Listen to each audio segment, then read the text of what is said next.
So let's just talk about what's been happening in the areas that are most affected right now. Mm. Um, well, obviously, what we're seeing on the news is tragic. There's a lot of death, a lot of people suffering, and so many people displaced. There's millions of people that have been displaced across Mm. multiple countries. Um, Getting access to these areas is always difficult in a flood, because specifically in these types of countries, because the infrastructure is so different to what we experience in New Zealand and Australia, and places get wiped out. It's hard to get into some of these areas. We have multiple partners right across these regions, so we're able to get supplies out to people, but it's just the transportation of it Mm. during flood zones is really difficult. Mm. It's just so tragic watching people suffer like this. And I guess that is the big difference for Convoy of Hope, right? That you've already got these local contacts that can help you distribute the needs that people have if you can get in there. But I mean, what are the Yeah. biggest needs you're seeing right now? Well, obviously, people need water and food and shelter. They're always the biggest issues. So many people, you go through situations like this, especially at this time of the year. It's quite hot, it's very humid. People dehydrate very quickly. Infrastructure takes out any type of water systems that did have before. Trying to get in lots of water, Recording in progress. is really, really important. Mm. So trying to get that across is we're trying to get water in, we're trying to get food in, trying to get any kind of shelter we can. People are displaced; they're just scattered everywhere. And it must be really tough because you're talking about Sri Lanka, which is really Yeah, remote, the island of Sri Lanka. You're talking about Indonesian Sumatra, southern Thailand, Thailand. northern Malaysia, and even the weather can affect where the flights can actually get in with aid. So it's so important that you have people on the ground and that you are connected like you guys are. How far does the money go when people, let's say from New Zealand, decide to support Convoy of Hope? How far Yeah. does it go on the ground? It goes all the way to the people.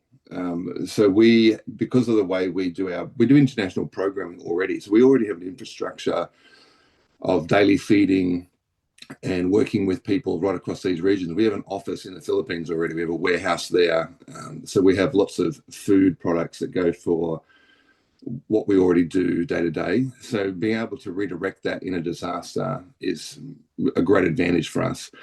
So every dollar that you send gets to people on the ground straight away. We're able to get supplies. We can redirect some of the supplies that are already there for international programming, then backfill those for later. But it does get to the people. That's the great thing. And we get food, water, emergency supplies, shelter, those types of things, hygiene packs. I think one of the great skills that we have, what we're known for, is our logistics, the ability to move high levels of product in very efficient times. And because we have an office already in the Philippines and hundreds of church partners right across all those countries, we're already in contact with people as storms arrive. So this has been happening for weeks now, guys. Been in touch with these people. So It's we're going to just, give people the opportunity to contribute towards this needed moment as well. But I think oh, for great. everyone, we can all pray no matter what situation we're in right now, even if it's not something we can give materially to. So what are some things that we can be praying for, the prayer needs that we can help for your team or for those who are obviously suffering in those parts of the world? Yeah, well, obviously, for people to sense God's presence and love and closeness, they're traumatized. So you want straight away, you want people to feel like God is near, Mm. He's near me, that He's present.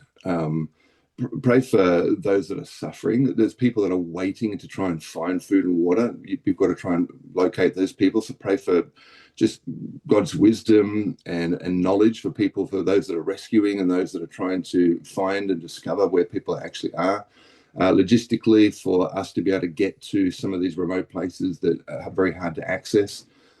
For open doors with government and other local bodies so that we can actually not get roadblocked, but get through to where we need the supplies to get through. Our teams to be able to keep doing this day after day. It's exhausting. We do 2-week rotational spots. So we go in for 2 weeks, out for 2 weeks, next team goes in for 2 weeks. So just God's strength and peace. I'd be praying just that God would have His way in this situation and that He sees what's going on and help Him to show us what He sees so that we can respond in a better way.